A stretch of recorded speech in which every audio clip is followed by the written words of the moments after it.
Hey everyone, this is Zach, the broker of Zach Taylor Real Estate. Today, I want to talk about one of the worst things to happen while you're under contract, and that is an appraisal that came in too low, came in below our purchase price, and now the deal is looking shaky and might be canceled. So what do we do if we get to that point? What do we do if our appraisal comes in low? So coincidentally, I'm actually handling that situation right now as we speak.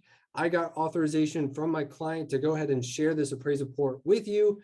And that way I can use it as a training experience. That way you guys know what to do, how to handle this situation. So the reason I thought this topic is also relevant, not just because I'm going through this, but also because I think the market has hit an inflection point. So for example, last year in our county, there was a little over 2,000 homes available at any given time for sale.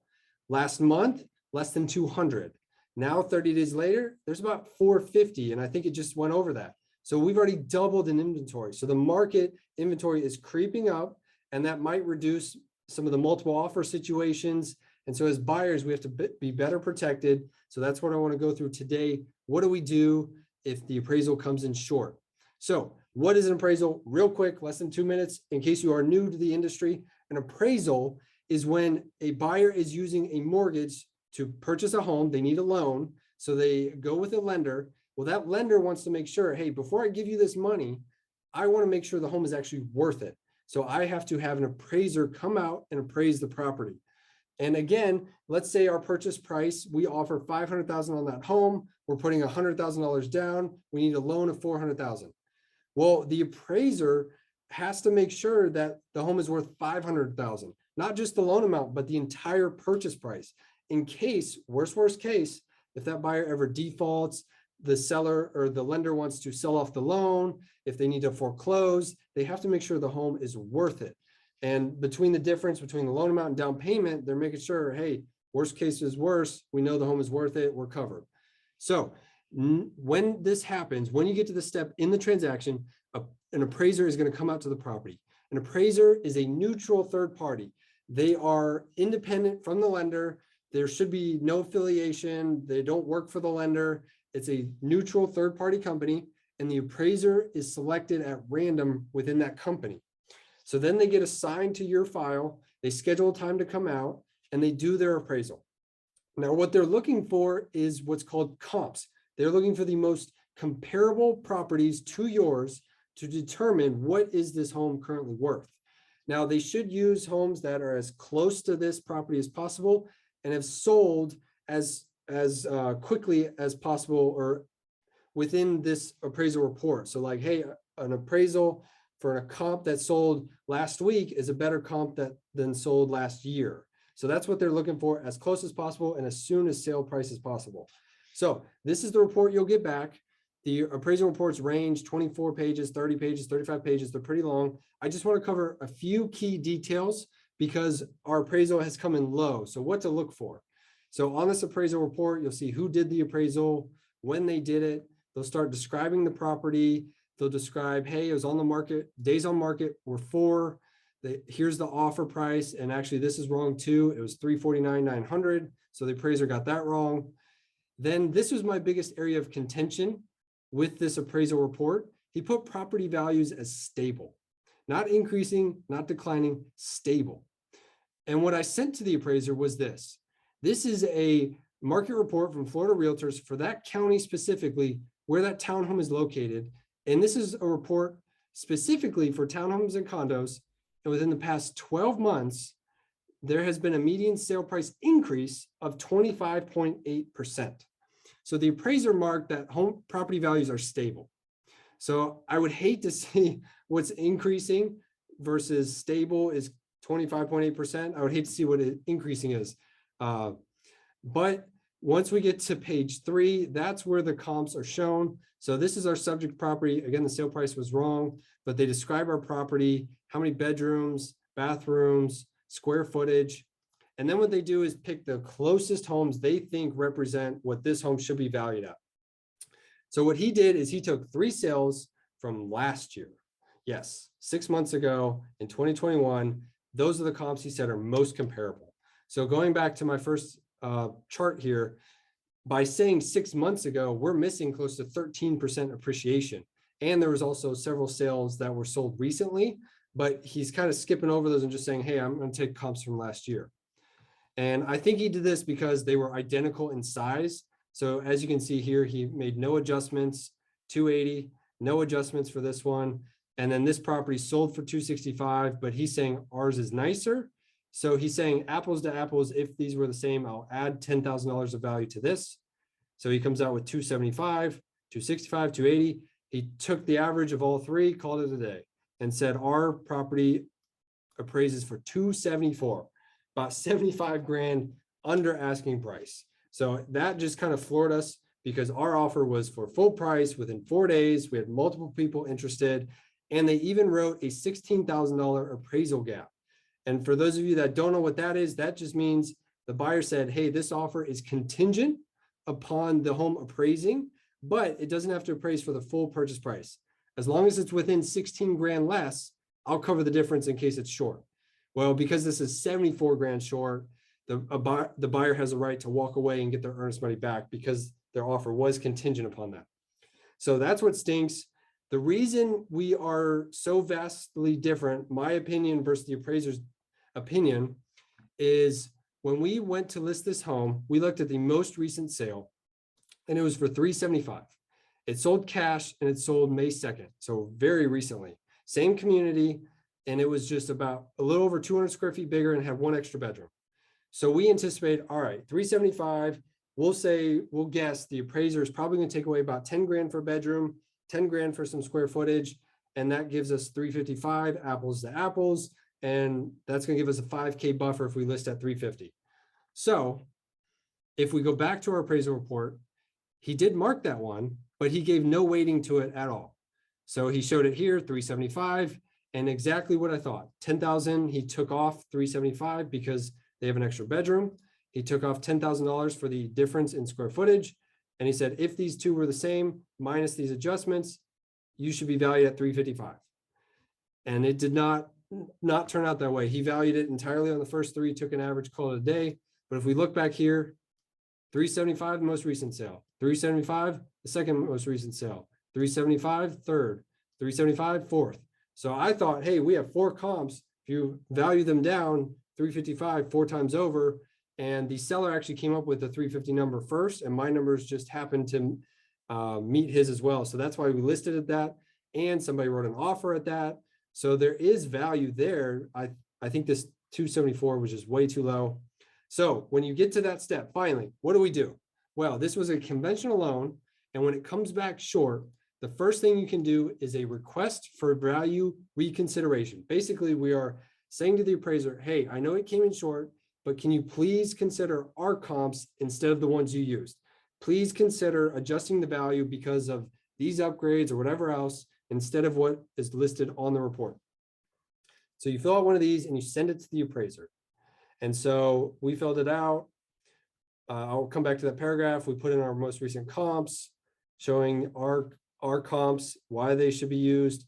Appraiser notes on page 1 that home prices are stable, not increasing, using comps from last year, end of 2021, about 6 months ago, when the median sales price for townhomes in Tampa have gone up 25.8% in the past 12 months, is missing 12.9% appreciation and rise in home values. A better approach is to use the most recent sales in the community, as that more accurately reflects the current market conditions. As an example, the appraiser used only one of the most recent sales as comp 4 in this report and found the value to be adjusted to 355. The last 4 sales in the community have all been exactly 375, no seller concessions either. Using the same adjustments for the past 4 sales gives us 4 comps with an adjusted value for us at 355. So that's the first step. You submit one of these forms to try to get your value reconsidered, and he denied it. So this is probably the 4th time this has ever happened throughout my career that an appraisal has come in low. And this is not every single time. I'm not speaking in entireties, but in my situation, 100% of the time, these reconsiderations, the appraiser has denied them every single time, never even added $1. So that's the most frustrating thing with these appraisals, is it's supposed to be as objective as possible. However, they become very subjective, and we put all the power in this appraiser's hands to say yes or no. And then I also was speaking to an agent before I made this video today, and they met an appraiser at a house recently, and they were asking about what they do, what they look for in value. And then they just happened to ask them, hey, in case it comes in low, what happens? And that appraiser said, quote, well, I have never accepted a reconsideration. It's always my way. That's what the appraiser has said. So it's really hard to get these things overturned, at least in my experience. Hopefully somebody out there can comment below and say they've had one overturned. I have not. In my 4 instances, it's come in under, but it is what it is. So now what do we do? So the appraiser has said no. Well, in this instance, they are conventional. So that gives us a little bit more opportunities. With a conventional loan, if the appraiser says no, now we have to go back to that lender and specifically the underwriter, and we have to make sure they agree with us, not the appraiser. If the underwriter agrees with the appraiser and says, hey, no, the home is only worth 274, we're not going to do another appraisal. Well, then that buyer has to move on to a new lender and start the whole process again, underwriting, submitting all their loan docs, and then hire an appraiser through that second lender. And hopefully they use a different company and it doesn't happen to be this guy. I've never seen that happen, but that buyer then would have to go to an entirely new lender if they want to still make this deal happen. If the appraiser comes in short, the reconsideration of value is denied, the buyer can just cancel and get their earnest money back if their offer was contingent upon the home appraising. So this situation, the buyer still wants to make it work. And so it was denied. The underwriter does actually agree with us that, hey, this was kind of uncalled for. It was really low. You didn't even look at the most recent sales and add any weight to those. So they are okay with a second appraiser from a different company this time. Now, the first area of contention is the buyer said, well, that's cool, but I'm not paying for the appraiser, the second appraiser, the seller should. Well, the seller actually felt the same way. They said, you know what, or similarly, but they didn't agree with the buyer. They said, well, it's not our fault that the appraiser came in low. You should have to cover the difference. So that's where we start negotiating. Everything is negotiable. Well, it turns out that the buyer said, I'm not paying for it. The seller said, I'm not paying for it. The lender said, I'll cover it. So they're going to cover the second appraisal. So we're good to set up for a second time. But like I said earlier, if the underwriter for that first lender says, no, we're sticking with our appraiser, then they have to find an entirely new lender, start the whole process if the buyer still wants to make this work. With an FHA buyer, if that FHA loan appraisal comes in low, you can still do the reconsideration of value. If it's denied, that appraisal now sticks with the home for 90 days. So that means if that buyer still wants to make it work, they now have to apply with the lender for a different type of loan. They can go conventional, they could go VA, but they can't stay FHA because that sticks with the home. And the seller is not going to agree to a lower price in our situation. That is another outcome. Like, let's say this appraisal report comes in $3,000 under asking price, and both parties agree, hey, we'll lower the purchase price $3,000, no issues, everybody moves forward. Well, 75 grand under asking, seller's not going to agree to that. But that is an instance if it's close, or maybe the seller's like, hey, I'll agree to 10 grand under asking if that's what the appraisal came in at. So that is an option as well. But FHA sticks with the home. So if that buyer cancels and says, I'm out, if you get a second offer and a second buyer coming in, they can't be FHA because that property is stuck with an FHA appraisal for 90 days. Now with VA is a little bit, it's kind of the same, but a little bit different. So VA, if an appraisal comes in short, that appraisal sticks with the veteran for 180 days. So that veteran now can't buy the home or can't have a new VA appraisal for another 6 months. And most sellers are not going to wait around 6 months to have a new appraisal. So that VA buyer then has to make the same decision. Do I then try an FHA loan? Can I qualify for an FHA loan? Can I go conventional? Do I qualify for a conventional loan? That's usually the hiccup, is like FHA buyers specifically, or even conventional, they're going that specific loan product probably because they qualify for that. So it's a little bit harder. So VA, they have to now go FHA or conventional, or if that VA buyer walks away and you get another offer coming in, it can be a new buyer and they can be a VA offer, because again, that appraisal sticks with the veteran, not the home. So FHA sticks with the home, VA sticks with the veteran. conventional, you can go ahead and do another one or just use a new lender. But this came in short, so hopefully we can come to a resolution. Hopefully the second appraiser coming in can meet us a little bit closer. Our purchase price, I believe, definitely. But that's kind of the first steps, is like, hey, submit a reconsideration. If it's denied, then the buyer has to figure out, do I want to cancel and move on to the next home? Or do I want to stay in the deal and switch loans or switch lenders? So that's different things you can do.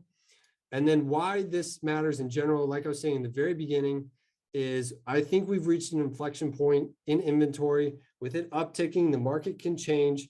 So when we get to, let me pull my contract. Nope, that's not it. On the Tennessee purchase and sale agreement, when you check that the offer is contingent upon the appraisal, you're doing a good job protecting your client. Because in this situation, the other option is the seller or the buyer could choose to cover the entire difference. So they said, hey, we'll cover the difference up to 16 grand, but this is 74 grand. If you waive your appraisal contingency, that buyer either has to purchase that home and come out of pocket the difference, or they're going to have to cancel and then lose their earnest money deposit. So that's why I say, with this inflection point, with the market slowly starting to change, as buyers, you should be very cautious of just waiving your contingencies, especially your appraisals if you need a mortgage, because you could end up in a jam with an appraisal coming in very low. We thought at 350, especially being one of our entry-level price points in the Tampa Bay area, with home prices appreciating 25.8%, with nothing else available at that time, we thought pretty confidently, even with a 16K appraisal gap clause, will be covered. But it just didn't happen that way. So it can happen. Hopefully this video helps you out. You know how to better prepare, how to overcome this obstacle, how to get the buyer to either cancel the deal so your seller can go find another offer, or that buyer pivot and go to a different lender, different loan type. Hopefully this helps you guys out to handle appraisals, and I will see you guys next time.